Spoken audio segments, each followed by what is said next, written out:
Welcome to this explainer on the 280 plus execution protocol.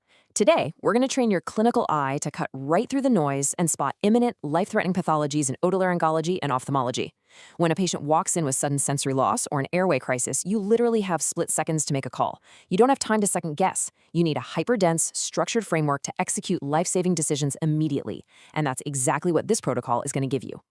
Here's our roadmap for today. We're hitting the pressure versus vascular fork, upper airway crises, otology, and neural interpretation, and finally a mandatory validation drill to lock it all in. Let's get to it. All right, section 1, the pressure versus vascular fork. Okay, picture this. A patient tells you, I suddenly can't see. You instantly have to figure out if you're dealing with a plumbing problem or a blood flow problem.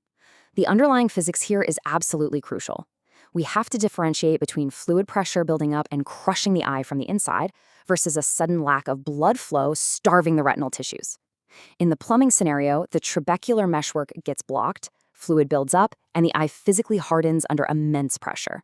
In the blood flow scenario, a vessel is suddenly occluded, the tissue is suffocating, but the pressure inside the eye is completely normal. So how do we filter the signal from the noise? Look at this head-to-head judge's bench comparison.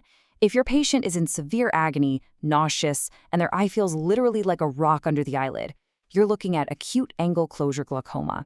You'll probably see a mid-dilated fixed pupil, too.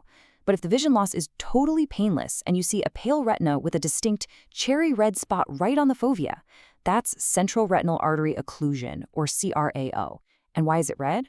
Well, the rest of the retina is pale and dying from ischemia, but the fovea gets its blood supply from the underlying choroid circulation, making it stand out like a bright red siren. Now, as stability drops from a chronic, gradual elevation to an acute, agonizing closure, our clinical intervention has to aggressively ramp up. For an emergent acute closure, we immediately attack the pressure with IV acetazolamide and topical timolol or pilocarpine. We're trying to turn off the fluid faucet and open the drain. But the definitive, critical intervention to actually save that patient's sight, an emergent laser peripheral iridotomy. We're shooting a microscopic hole right through the iris to give that fluid an escape route. This red pathology variance box is a massive takeaway. Sudden vision loss is the shared symptom, right? But the second you add severe pain and a fixed mid-dilated pupil to the mix, you've pinpointed an imminent pressure emergency. And here is a vital physiological rule you cannot forget. Absolutely do not give medications that dilate the pupil, like atropine. Dilation just bunches up the iris, crowds the trabecular meshwork even further, and sends the eye pressure through the roof, which could permanently seal the patient's fate. Moving right along to section 2, upper airway crises. All right, we're leaving the eye clinic and rushing to the emergency bay. This module is all about pure anatomical real estate. We are dealing with millimeter-level margins here. If the epiglottis or the subglottic space swells up, it doesn't just make it uncomfortable to breathe, it mechanically clamps shut the one and only pipe supplying oxygen to the lungs. Take a look at this chronology map. It shows the terrifyingly fast, real-world progression of epiglottitis. This is not a slow-burning disease. It starts with a sudden, spiking fever and a sore throat.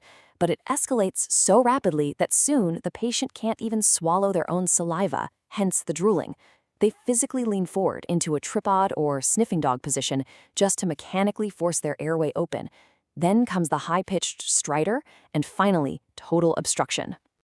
To really visualize this airway narrowing, check out this classic X-ray finding. This is croup, a viral condition, usually caused by parent influenza.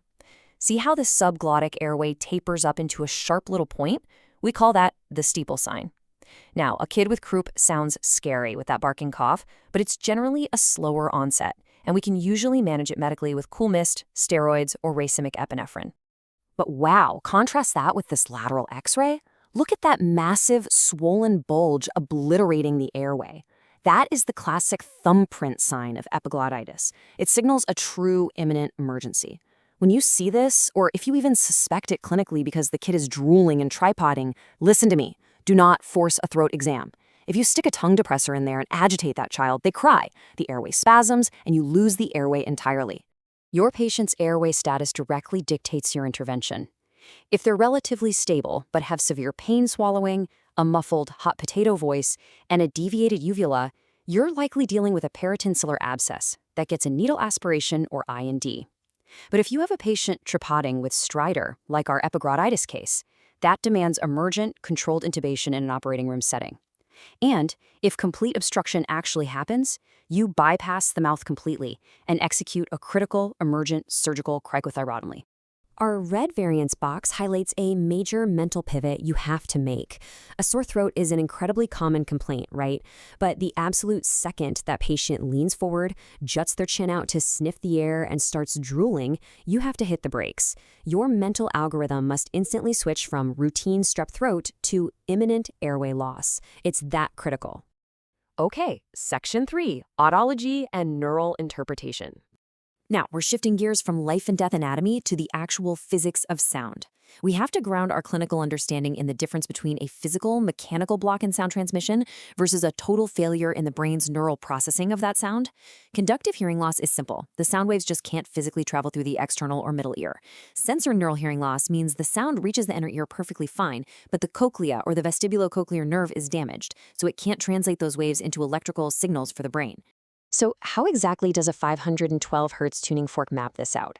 In the Weber test, where you place it on the center of the forehead, the sound will actually lateralize or seem louder in the sick ear if it's a conductive loss. Sounds crazy, right?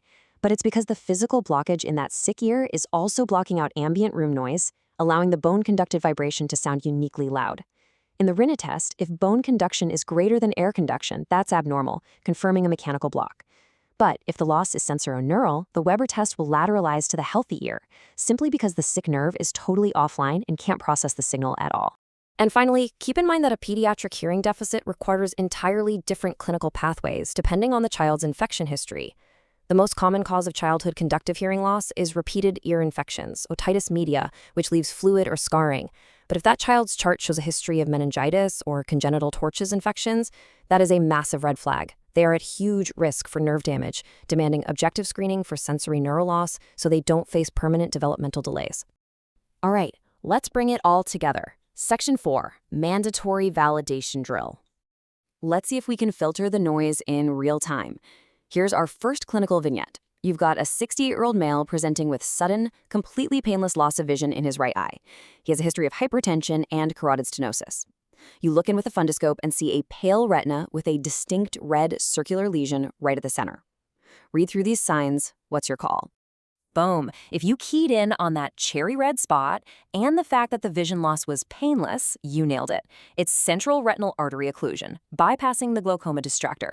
That history of carotid stenosis was a huge clue. A piece of plaque likely broke free and plugged that central retinal artery. This is an ischemic stroke of the eye. Time is tissue here, folks, and interventions like ocular massage with high-flow oxygen are your go-to moves to try and dislodge that clot. Okay, vignette 2, let's apply our clinical timeline directly to this high-stakes airway presentation. A 4-year-old unimmunized child comes in with a high fever, drooling, and a strong preference for sitting leaning forward with his hands on his knees. The lateral neck x-ray shows an enlarged, rounded epiglottis. This perfectly tracks the rapid deterioration of epiglottitis, which is historically caused by Haemophilus influenza type B in unimmunized kids. And according to our severity matrix, what is the absolute most likely next step here? It's not running labs. It's securing that airway before taking any further action. You call anesthesia, you call ENT, and you prep for a controlled intubation in the OR. To wrap up this explainer, I want to leave you with this final provocative thought. When high-stakes clinical signs collide in the real world, which diagnostic pathway is ultimately going to save your patient's organ function or even their life? By mastering the 280-plus execution protocol, you aren't just memorizing a list of symptoms. You're actually understanding the physics and the anatomy driving them. Whether it's the pressure kinetics of a rock-hard eye or the rapid mechanical narrowing of a pediatric airway, you've now got the framework to make the right call in seconds. Thanks so much for joining me, and remember, always filter the signal from the noise.